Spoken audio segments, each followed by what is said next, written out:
Hello and welcome to the Remotely Review. I'm your host, Remotely. Thank you guys for tuning in. Today we're going to be talking about the situation with the trans lady, Iyanna Dior. I believe that's her name, Iyanna Dior. Listen, this is something that I've been reluctant to discuss only because there's so much going on in the world right now. You guys know that we're in the middle of a revolution right now. Yeah, we're in the middle of a revolution, and I don't want to distract from that or take anybody away from the moment. That's not my purpose here. However, because this is a real matter that affects not only the LGBTQ community, but also the black community. The black community just in general, you know what I mean? I, for one, am a member of both communities, black and LGBTQ, so I'm fighting both battles, okay? And so please give me a moment to just kind of step away from that revolution and shed some light on this homophobic situation that's taking place right now in our community. It's plaguing our community. It really is. It's plaguing our community, all right? This is something that is not new to our community. Homophobia runs rampant in the black community.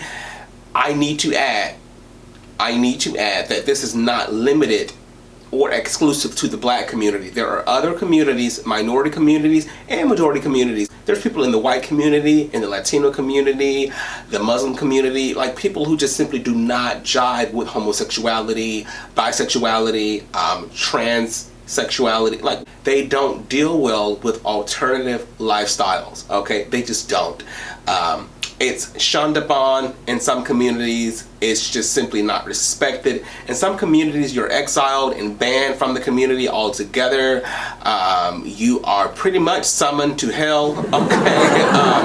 And, you know, the rest is history. But in this situation today, I must shed light on Iyanna Dior. You guys know Iyanna Dior. There was a battle or just a discrepancy that took place in Minnesota, all right? This young lady, she approaches a gas station, and I guess I don't know, maybe she's intoxicated, maybe she's not. This is what the story says. This is what they're saying. You guys know that these stories and stuff can be fluffed up so much to make your victim look like the suspect or the criminal. You know, if you know, you know. You know how people lie. These stories can be pumped up to make the innocent look like the guilty. And so in this situation, I want to remain neutral and just state the story for how I received it. And so I was reading NBC over on NBC.com. And on NBC.com, it says that this young lady had pulled up to a gas station. She got out of her vehicle and she was attacked by an angry mob of people. These people being people of color, black in particular, okay?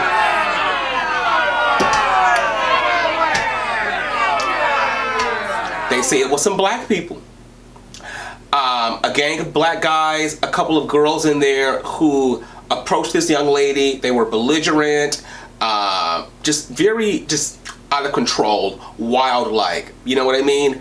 And this young lady endured a brutal beating from these individuals, and she tried to escape, but in her attempt to escape, she received no help.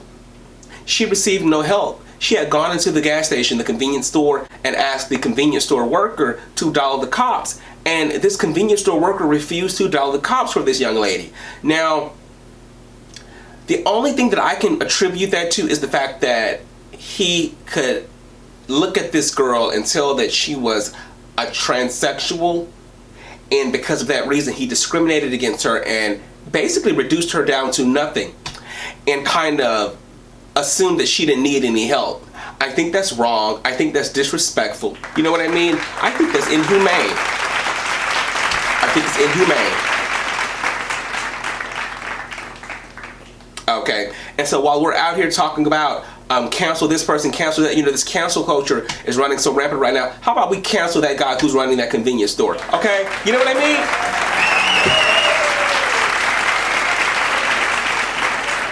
Cancel. Dial the number, call the cops, call your mayor, call your governors, whoever. Shut that store down, okay? Since we're canceling everybody, you know, because to be honest with you, I don't feel safe going to that store. If I pull up at that store and somebody is attacking me, guess what? They're not going to help me either. So cancel that store. All right? What's going on out there in Minnesota anyway? You know? What's going on in Minnesota? What's going on in Minnesota? First of all, you got these riots taking place. Isn't that where they shot George Floyd? You know, like, what's happening in Minnesota? There's too much stuff going on in Minnesota. Shut that stuff down. Shut it down. The convenience stores, the worker, whoever was in there, whoever that did not help that girl, whoever didn't call the cops, whatever. Get them out of here. Get them out.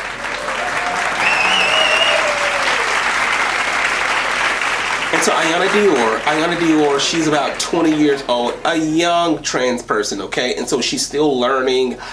People are saying that she showed up at the gas station just to flaunt her fish. These are their words, not mine, okay? They said she showed up there trying to flaunt and kind of prove her realness in front of all of those people. I don't believe that. I don't believe that. You know, Iyanna said that she had borrowed her friend's car on her way out of the driveway or wherever her friend's car was parked. She had injured some other people's cars. Like she damaged some other people's cars. And so I guess she was under the influence. Look, I don't know. This is all alleged. This is what they said in the story, okay? Don't come for me. All of this stuff was said in the story, okay? And so I guess she pulled up at the gas station trying to figure out what she was going to do, how she was going to remedy the situation. And it just didn't work out, okay? And so, but did she deserve a beating for that? No. Did she deserve to be scrapped or stripped of her pride and dignity? No. She didn't deserve that. Now what y'all need to understand is that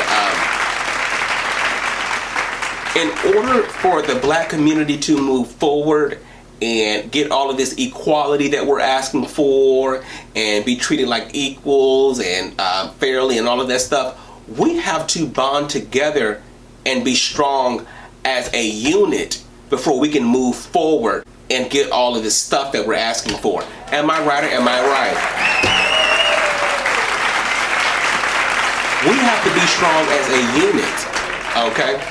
And so whether you're gay, bi, trans, pansexual, asexual, I do not care. You might be polyamorous. I don't care. If you're black, you gotta love on one another and stick together. You gotta stop discriminating against each other before you ask for somebody else to stop discriminating against you. Okay? Like, for real. You gotta stop it. It starts at home, okay? There's a crack in the foundation, okay? You gotta fix the foundation before you can start to rebuild. Am I right? Am I right?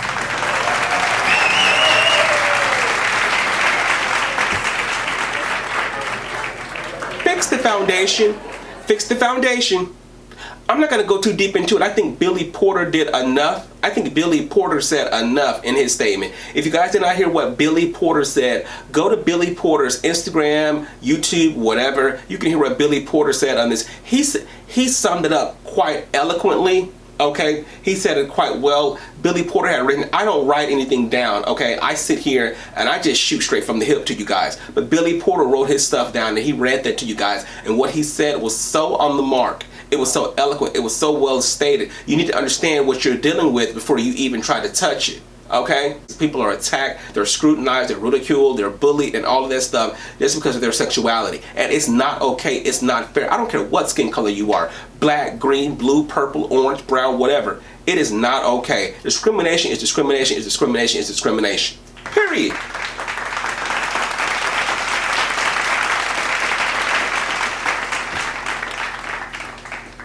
It's got to stop. It's got to stop somewhere, okay? Now, a lot of people don't want to talk about this situation because, you know, they say, well, this is not an LGBTQ situation. We'll get there in a moment. No. I mean, there's no time like the present. There's no time like the present. There's no time like the present. Because, you know, listen, one of the key elements in the art of war is to what? Divide and conquer. Divide and conquer. If the community is already divided, it won't be that difficult to conquer it. Am I right or am I right? Think, y'all. Think. You gotta come together. Stop attacking these trans females. Stop killing these trans females. If they're trans, if they're gay, if they're bi, if they're pan, whatever. Like, it doesn't matter. Like, is it affecting you? Does it bother you? Do you have to go home with that person at the end of the day if you do not want to? No. Live and let live. It's not